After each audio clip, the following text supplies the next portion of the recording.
alal dafa am ñaar yu ko séq muy déjà nan ngay def ba am ka mais aussi boo ko amee ba pare ci lan nga koy dugal.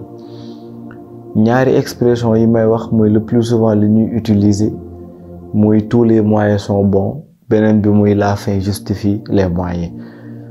jullit bi nag ndeyam ab jullit nga gëm nga ni àddina yemul ci dee rek, ñaar yooyu boo ci tënkoo rek ëllëg boo tasee ak suñu borom ba azza wa jalla dinga ko rëccu amèrement.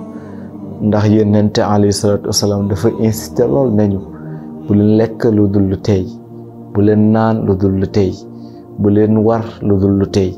mu ne mboolem lu ngeen di jëfandikoo rek na doon lu tey. mu ne lu tey nag na ngeen xam ne mooy lu dagan.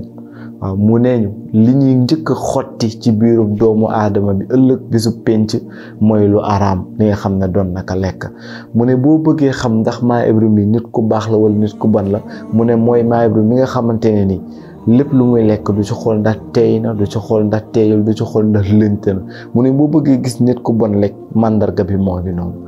te nag yow man xiyam sa gëm àddina fii lañ di anesthésier opéré la après muy metti sàkkamtuma la fa nga xam ne nag ay malaaka ñoo lay xotti sa biir ngir extraire ci li nga xam ne lu aram la. waaw duñ la anesthésie ba pare ay malaaka ñoo koy defal. kon loolu lu kenn ku si nekk suñu war a moytu la te la koy andi nag mooy tënku ci ñaari expression yi nga xam ne moom laa wax léegi.